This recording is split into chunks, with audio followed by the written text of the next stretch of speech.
Programa Diálogos Médicos, idealizado pela doutora Marlene Nobre e apresentado pelos diretores da Associação Médico Espírita de São Paulo.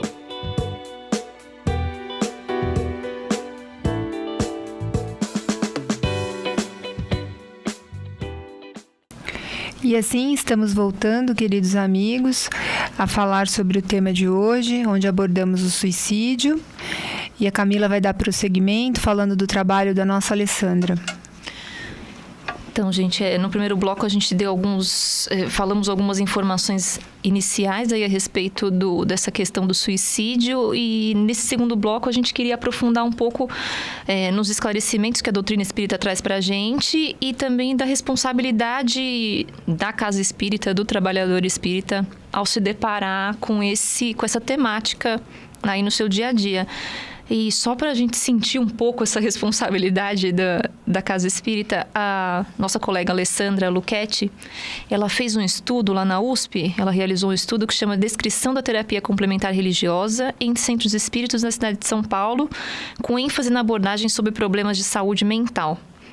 Ela entrevistou 55 centros espíritas de São Paulo e observou-se que nestes 55 centros espíritas ocorriam cerca de 15 mil atendimentos por semana. 15 mil atendimentos por semana.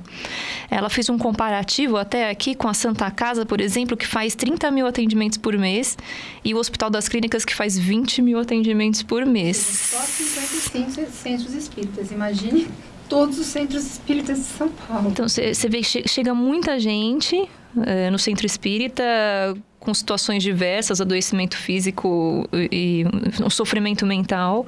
E como a gente precisa acolher essas pessoas, né? Isso mostra a responsabilidade que a gente tem em relação a esses assuntos. E aí você gostaria de colocar um pouco para a gente, né, Silvia? Então, eu acho que vem a questão que a gente já tinha até começado a abordar.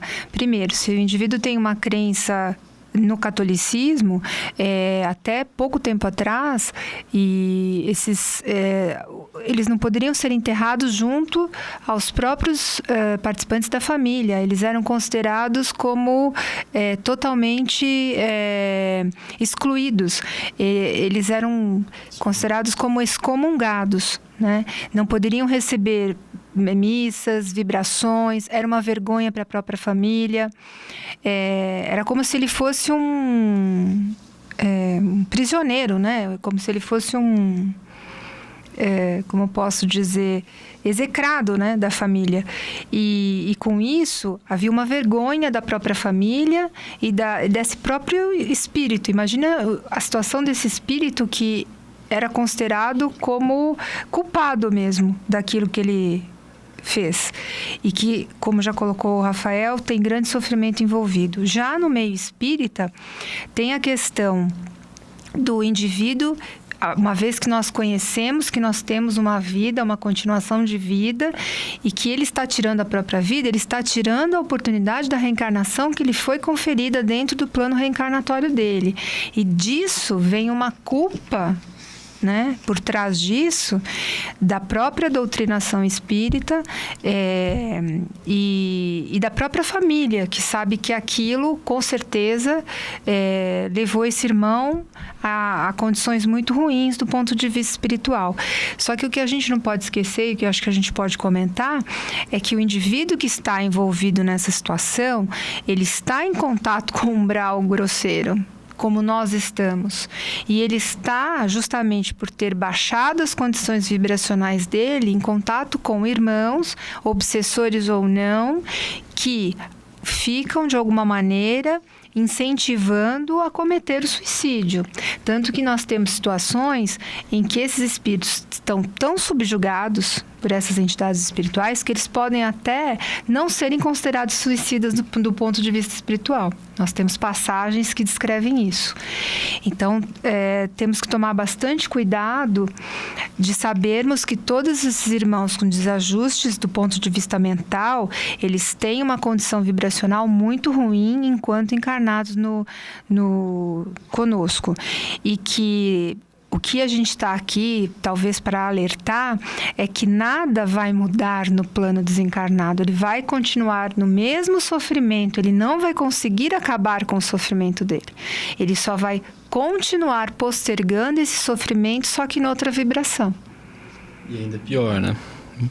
Com certeza pior, porque ele vai estar muito mais à mercê desses espíritos obsessores e ainda vai estar ligado ao próprio corpo pela questão da energia vital que não foi esgotada, né?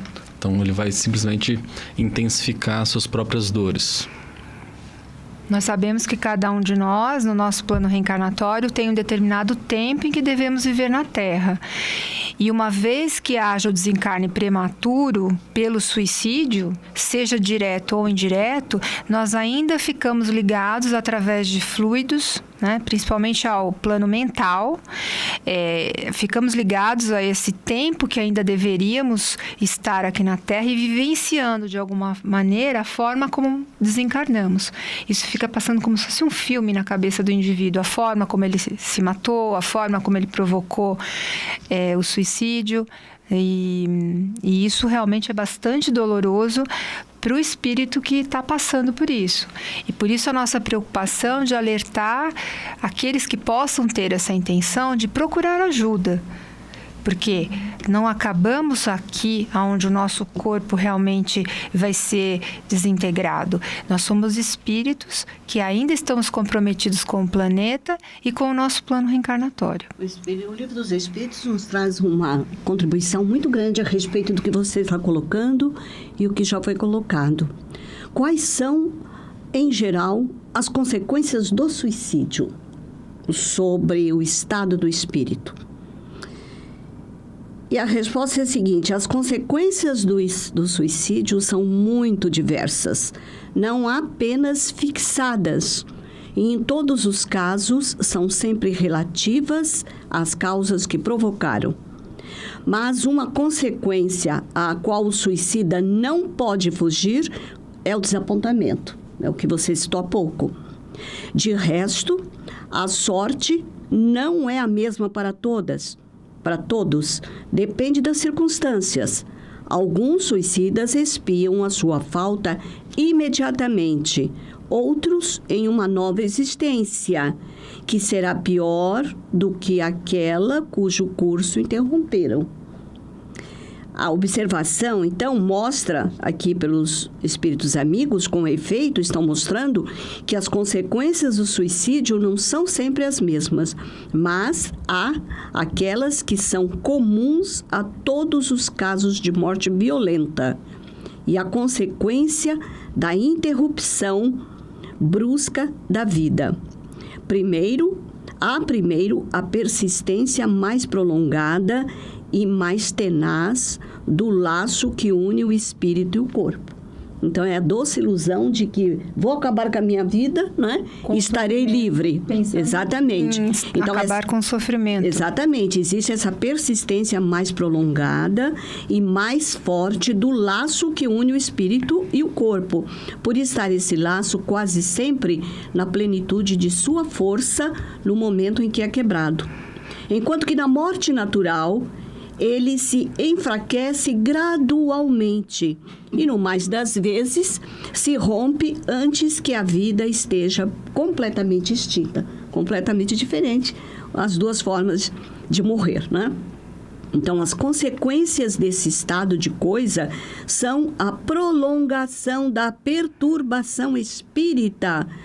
Depois, a ilusão que durante um tempo mais ou menos longo faz o espírito crer que está ainda entre o número de vivos, o que é muito pior, né? E na verdade ele está, porque ele está cumprindo ainda aquele tempo, né? Aquele fluido vital que ele deveria ter utilizado e gasto aqui entre nós, e ele fica nessa vivência que ele se apercebe não aqui, mas ao mesmo tempo junto de nós, e ele vai gastar, até ele gastar todo esse fluido, ele de alguma maneira fica aqui conosco.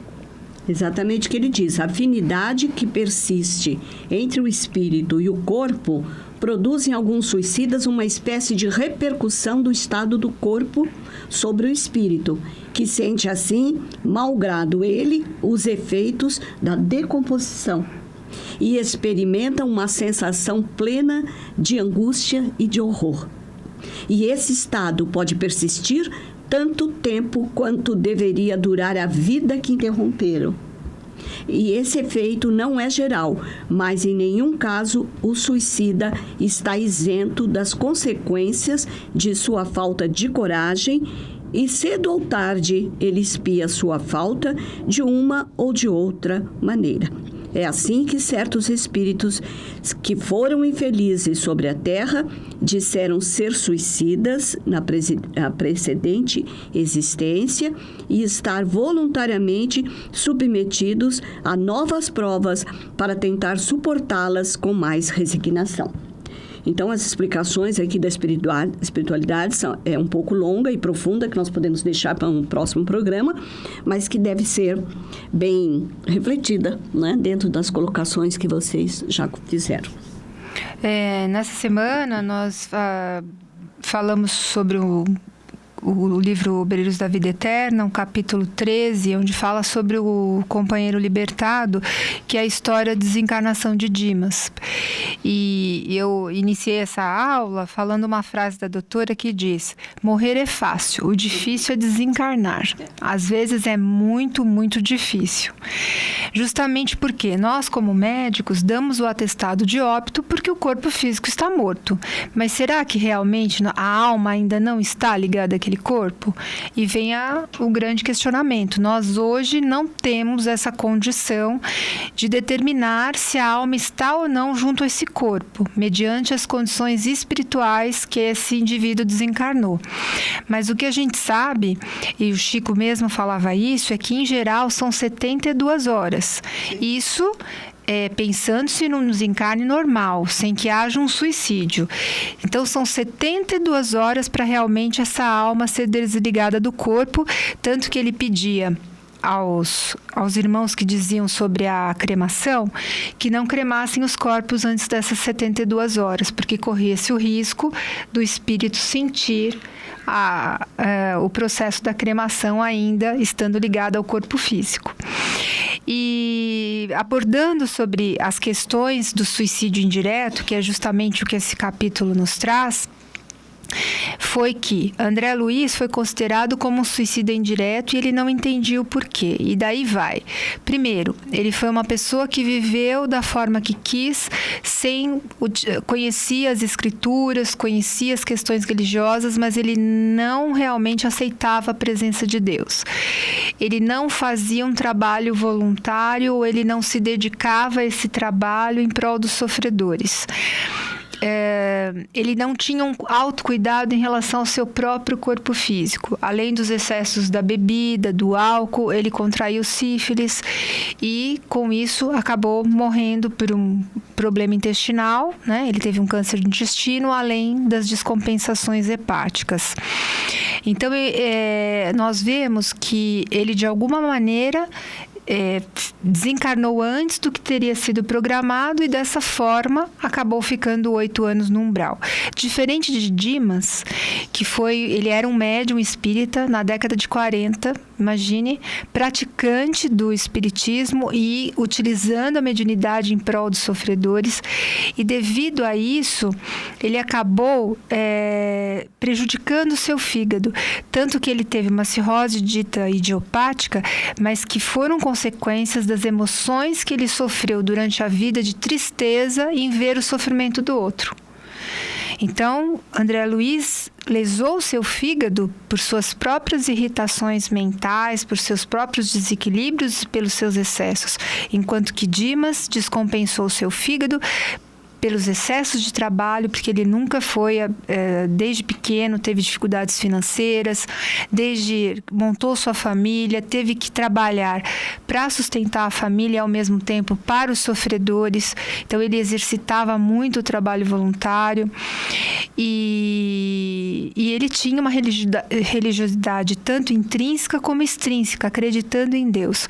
Então, todos esses fatores, apesar dele estar com o corpo físico totalmente deteriorado, deteriorado e ele não ter cumprido este plano reencarnatório e ter gasto o fluido vital como ele deveria gastar, ele tinha todos esses atenuantes. Então, a espiritualidade, observando tudo isso, não havia o quê? Lesão no corpo perispiritual de Dimas, diferente das lesões que André Luiz provocara não só no corpo físico, mas que ele carregava também no corpo perispiritual. Então, Dimas não era considerado como um suicida indireto. Interessante, né? Isso deve fazer a gente refletir em relação a todos os excessos que nos permitimos. Seja físico, seja em doces. relação a emoções. Você vê que as emoções de Dimas, ele não fazia uso de álcool, e eles não falam de nada na questão de que ele trazia isso como uma drenagem do perispírito. Ele criou ainda por toda a tristeza que ele tinha em ver o sofrimento do próximo, né? O quanto as nossas emoções são capazes de macular, né? O nosso corpo perispirítico e o nosso corpo físico. Por isso que o Livro dos Espíritos, nessa questão 957, ele diz, né, que as consequências do suicídio são muito diversas. Então, não apenas fixadas para cada um, e em todos os casos são sempre relativas às causas que provocaram. A gente está indo para a parte final do programa, né? E acho que é importante a gente deixar algumas recomendações, como a gente, né, expôs vários esclarecimentos que a doutrina espírita nos traz, e já sabemos da nossa responsabilidade como espíritas, como trabalhadores da casa espírita, o que nós podemos fazer. Acho que é estar sempre... É lógico, a gente não consegue saber de tudo, mas a gente tá sempre se preparando e buscar mais conhecimento a respeito desse tema, porque mais cedo ou mais tarde a gente vai receber pessoas aí com sofrimento psíquico passando por essa situação, e a gente vai ter que acolher. Então, algumas recomendações aqui. Perder o medo de se aproximar dessas pessoas e para oferecer ajuda. Muita gente fala, eu não sou capaz, né, de ajudar uma pessoa numa situação dessas. E sim, todo mundo é capaz, né? Como eu disse, é importante que a gente se coloque numa postura de não julgamento e acolhimento. E, como eu já disse anteriormente, uma simples pergunta como: você tem algo que eu possa fazer para te ajudar? Já é bastante numa situação dessas. Estar preparado para ouvir, respeitando o momento e a forma de pensar dessa pessoa. Recomendar, sempre que possível, um profissional, uma equipe de saúde, psiquiatra, psicólogo, terapeuta ocupacional, enfermeiro, né? Uma equipe de saúde mental que também possa fazer o manejo adequado. E lembrar o seguinte, gente, acho que é muito importante a gente pontuar também, como profissionais de saúde: o preconceito em relação à psiquiatria ou tratamento psiquiátrico não ajuda em nada nesse momento.